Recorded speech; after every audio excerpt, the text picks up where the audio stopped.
Você quer aprender a ter mais controle emocional? Para isso, você precisa entender que as emoções têm uma lógica completamente diferente da razão.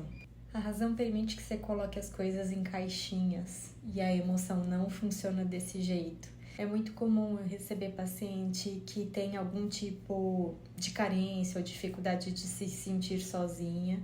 E aí vem racionalmente falando: Marcela, eu não posso mais sair com esse cafajeste, eu não quero sair com ele, e tá decidido, não me faz bem, eu já sei que no dia seguinte nunca tem nada, a gente não tem nenhum vínculo, nenhum compromisso, isso me faz mal.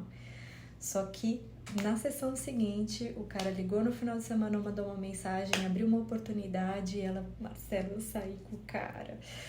E ela fala: eu não consigo, eu tenho um desejo, ou eu tenho uma carência que o cara me dá a oportunidade e eu aceito. Então, existem momentos na nossa vida, e falando de saúde mental, onde a razão não está integrada com a emoção. E aí a gente pode ter comportamentos, pensamentos e sentimentos incoerentes entre si, um conflito interno. Como deixar o paciente mais integrado na própria saúde, na razão dele, nas emoções dele, no comportamento dele, porque eu sei que ele vai ter mais saúde desse jeito, mais qualidade de vida e mais bem-estar.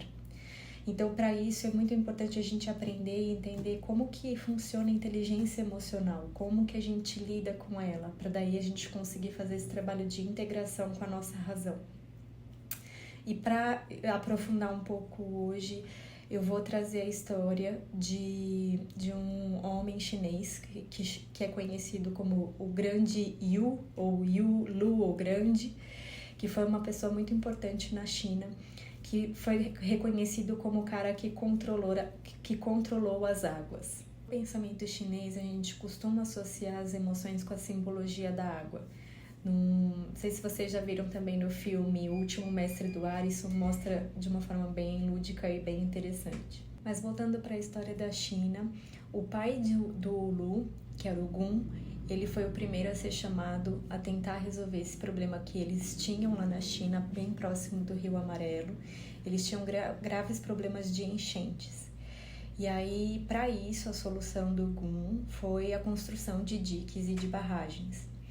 Só que a gente sabe que diques e barragens, eles vão contra o movimento natural da água. O movimento natural da água é para baixo, ele desce. Só que quando você cria a barragem, você estanca a água ali, e aí o volume vai crescendo. O que aconteceu? Com os diques e as barragens do Gun, a catástrofe foi muito maior do que era antes. Com os diques, quando as barragens se romperam, a catástrofe na China ficou bem pior. Então, já fazendo um paralelo com o que a gente está falando sobre as emoções, quando a gente tenta barrar um fluxo de uma emoção, normalmente a gente está agindo contra a ordem natural deste movimento e isso tende a dar ruim. A gente não reprime água, a gente não se reprime emoções, a gente tem que aprender qual é o movimento delas e como conduzi-las. Mas voltando para a história da China, e aí quando deu errado o trabalho do Gun, o filho dele foi chamado para tentar solucionar o problema, e aí ele trabalhou, né, nesse problema, se não me engano, foi por 13 anos da vida dele, no Rio Amarelo e em outros rios lá próximo.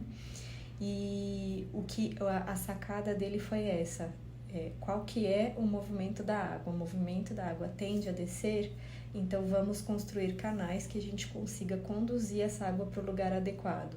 Toda água tem o seu curso para o mar.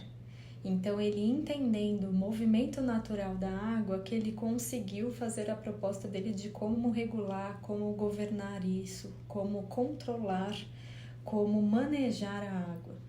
E o mesmo caractere que é utilizado para dizer dessa regulação, desse governo da água, é utilizado para tratamento na acupuntura.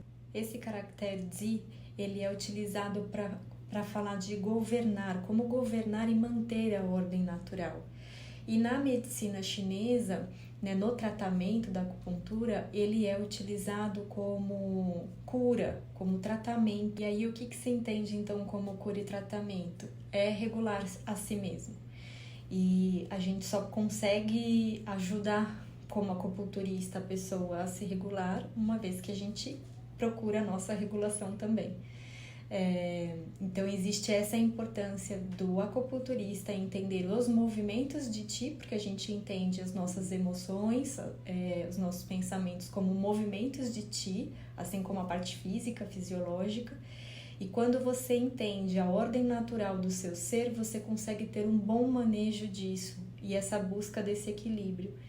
E só assim que você consegue também ver no teu paciente e saber que caminhos que seriam os mais adequados para aqueles tipos de movimentos de Qi. Qual que é a ordem natural? Então, por exemplo, se a gente recebe um paciente que fala, eu sou raivoso mesmo, sempre fui assim, resolvo tudo no tapa e tudo mais. O que a gente sabe? A gente sabe que o movimento de Qi, né, o sopro da raiva, o sopro do fígado, ele tem um objetivo, existe uma ordem por trás dele, existe uma função para isso. Mas se a pessoa se define desse jeito, o chinês entende que essa pessoa está se matando, ela está indo contra a própria natureza dela. Esse sopro, ele é muito forte, ele é muito potente. Mas se você usa na raiva, se você usa no estouro ou na agressão física com as pessoas, não é a maneira mais adequada de ter esse tipo de manejo. A água é o quê? O elemento que flui, o elemento da mudança. Para dominar a água, liberem as emoções, deixem que elas os conduzam. A água nos ensina a aceitação. Deixem as emoções fluírem como a água.